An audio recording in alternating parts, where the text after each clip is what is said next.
This is the analysis of the film Bridesmaids. For my project, I chose to analyze how women were portrayed in the media through the film Bridesmaids. For those of you who maybe haven't seen the film, it is a fairly new release. It's a 2011 comedy/romance film. The short description reads, "Competition between the maid of honor and a bridesmaid over who is the bride's best friend threatens to upend the life of an out-of-work pastry chef." I decided to do this film because the movie portrays 6 different women, as seen here,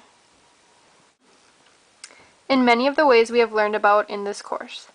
Through a thorough analysis of this media object, I found the topics of body image, domesticity, dependence on men, horizontal segregation, today's pop culture, and heteronormativity in the film, all of which I will address as I introduce each character and analyze what they represent in the film and in real life.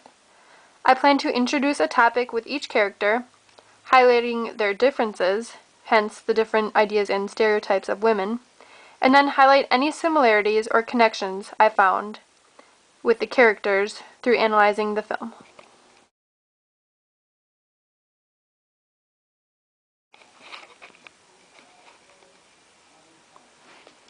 Okay, so this is Megan, and she brings out the idea of body image. The stereotype of overweight women is that they're all self-conscious, have low self-esteem, and are unhappy. But Megan is the complete opposite. She is very happy in the movie, and as an employee in a position of top national security, she is very accomplished. In the movie, she tells of her struggles through high school, the teasing growing up, and that people used to throw sticks of dynamite at her head. So she revealed that it wasn't easy at all. And this brings me to a quote by Marnie Grossman, which says, "We were all raised to believe that, for women, thin and pretty are synonymous, and if you're neither, you may as well not exist. We believe that thinness is next to godliness." And it's clear in the movie that this isn't true for Megan. Megan kind of breaks that stereotype because she doesn't let her weight affect how she acts or feels.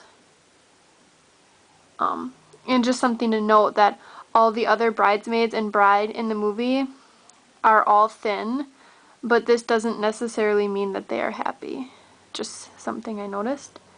And then in an article I found from the Science Direct Journal, 282 college students, including 81 males and 201 females, responded to an online survey measuring relationship satisfaction, body image, self-esteem, and thoughts about weight loss. Females were more dissatisfied with their bodies, had lower self-esteem, and had concerns about weight loss. The causes were speculated to be role of media, childhood teasing, family and socio-culture influences, and depression. Male respondents expressed more dissatisfaction with their partner size than females did. This reflects that men put a greater emphasis on attractiveness, of which body size is a major factor. So to me, the results of that wasn't really surprising because I think that's what most people expect. That women are okay with the size of their partner, and men put more emphasis on how the person they're with looks like. So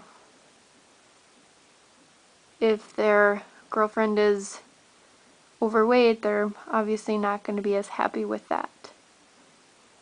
So, and that is body image. Okay, so now we have Becca and Anne. These two bring out the idea of pop culture. Jessica Valenti had a whole chapter about how women are expected to act, be available and be sexy, but don't have sex. Women are supposed to give it up, but at the same time, they're not, because of how others will look at them. So Valenti says, women are only good for one thing, men's enjoyment.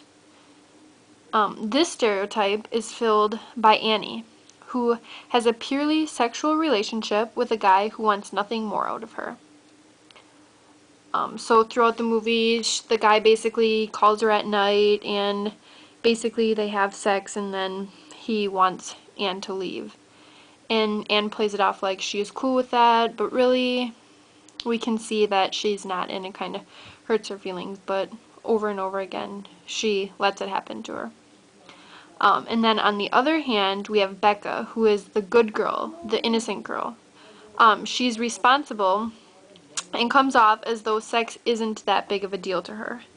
So she is newly married to her husband and makes it seem like everything's all good with that, but really, later in the movie, she reveals that she wants to have sex more often, because she ended up saying how sometimes she acts like she's tired, and her and her husband can only have sex in the room with the lights off and only in their bed, and she kind of wants a little more adventure, but she's not willing to admit that until she's had a few alcoholic beverages, and then really starts talking about how she feels.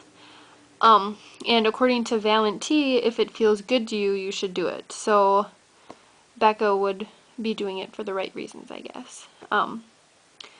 And so with Becca's front of being the good girl, she's conforming to the actions and ways that people would expect a good girl to act. And then, so that's pop culture in the movie Bridesmaids. So next we have Anne, who represents horizontal segregation.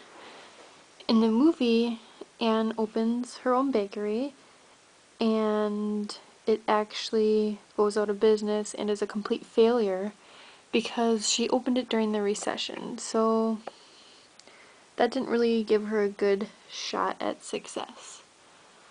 So horizontal segregation is where women heavily occupy pink-collar jobs. They do not hold high positions of power and make up the majority of low-income jobs. And on page 407 and 408 of Shaw and Lee, it gives occupations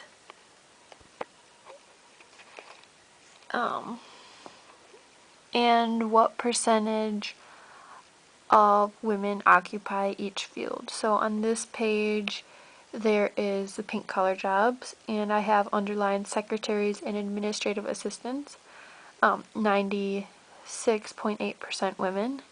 Registered nurses, 92% women. Elementary and middle school teachers, 81% women. Waiters and waitresses, 72% women. And maids and housekeepers, 89.8%. So those are the jobs that are mostly women, so more jobs that you'd think that women would be in. And then on the next page is the jobs that normally men would occupy. So we have chefs and head cooks is 17% women. Chemical engineers, 13% women. And firefighters, which is typically thought of as men, is only 5% women, which is kind of expected. So that's just to show you that basically horizontal segregation, women are in jobs that you'd expect to find women, and men are in jobs that you'd expect to find men, like the firefighters and jobs that are more important and pay more.